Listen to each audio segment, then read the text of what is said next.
Hola, queridos. Hi, beloved community. This is Lou Florez here with Original Botanica. So the full moon is what's known as the worm moon. And if we think about earthworms storing into dirt, storing into soil, this is exactly where we're at. It's all the unseen, all the things that are happening beneath the surface that are stirring internally, that it's about to wake us up, right? And when we put that with Virgo, which is the sign that the full moon is happening in, it's a sign of discernment. It's a sign of purification. It's a sign of refinement.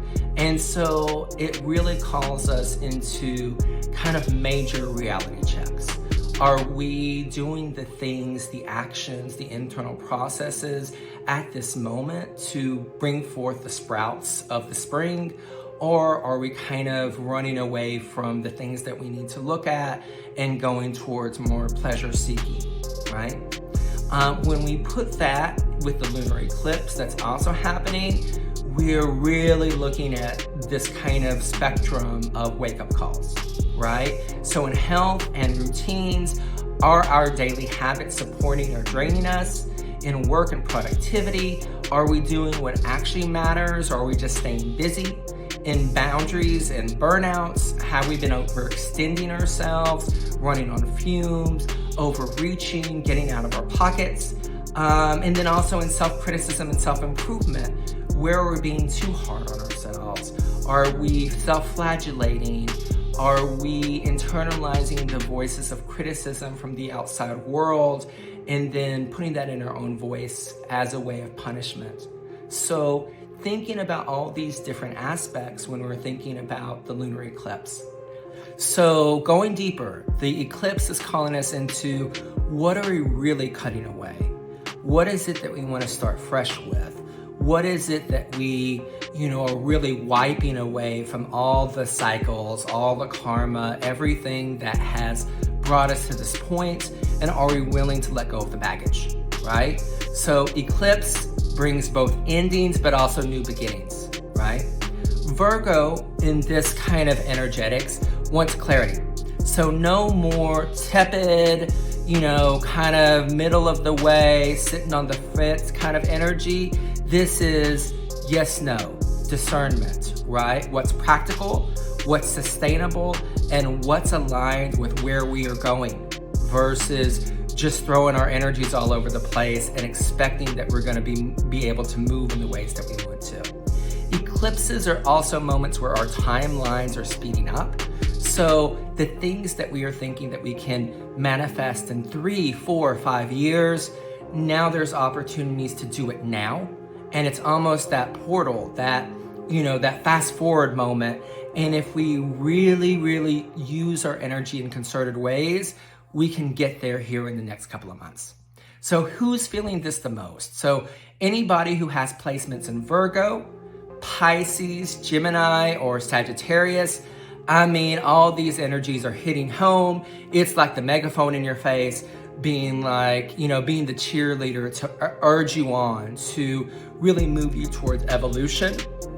And not just in the etheric, in the dream space, but in the now, right? This is bringing big shifts to all those folk in personal life as well as relationship. So where are we moving together as partners? What are we looking like as friends? What are we looking like as lovers? As well as where are we moving in our goals? What are we manifesting for the now? So eclipses, what do you need to know? What's really the DL? So the full moon, the lunar eclipse in Virgo, cleaning up our life in the best possible way. It is absolutely not about perfection. It's about clarity, wisdom, alignment. And if something falls away, let it fall away. See that as the sign from the universe to peace out, keep it moving. If a door opens, step through it, be courageous, do it full chest, because even if it's something that seems unattainable or something that seems totally, bigger than what we are, even expected, it's don't let it keep you in smallness, really hit it hard.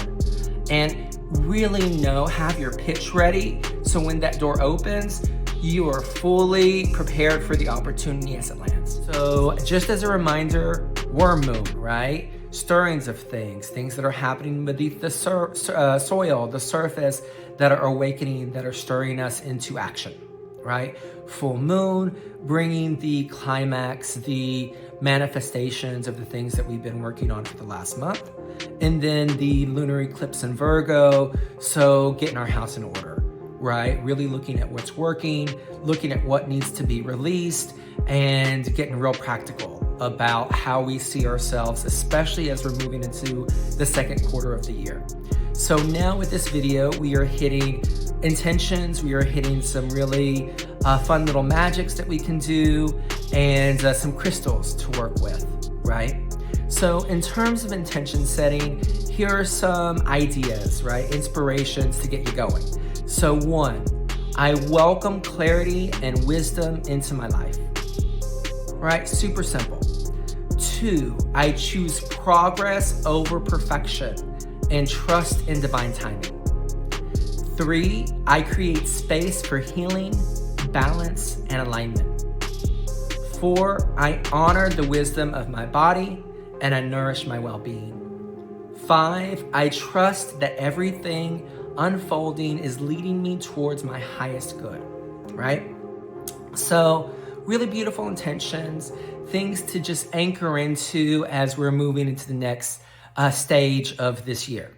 In terms of simple magics, doing a beautiful road opening, simple bath with things like grated orange peel, mint, rue, and a little bit of basil, and you're gonna be set. I like to add that into a base of Epsom salt and rock salt and a little bit of olive oil, and whew, you'll love it. Again, with spiritual baths, we pour over ourselves versus soaking in it after our regular soap and water bath, right? So that's super simple. In terms of crystals to work with, and again, the crystal isn't going to do any of the work. It is a magnifier for the intention. It is a place to fuel what we're going after, as well as that anchor in earth, that vibration of the earth as we work with, candles to light up the world, waters to help soothe and balance, incenses, air, right? Crystals, earth, as well as herbs, right? But crystals, some things that you might want to work with. So smoky quartz helps us to ground, release negativity, help us, kind of discern what things do we want to, kind of work with from our past and what are we leaving here. So really being able to let go of old baggage. Clear quartz, think clarity, think focus, think possibility, the widest versions of our visions that we want to create. Amethyst, so intuition, insight, setting us into that discernment of, is this really where we want to put our energies? And then moss agate grounds, connects with the earth. It's also a great financial stone in terms of, as if you look at moss on rocks, as that moss starts to grow, so will my finances start to grow. Even though that moss agate isn't related to moss, it still has that same energy.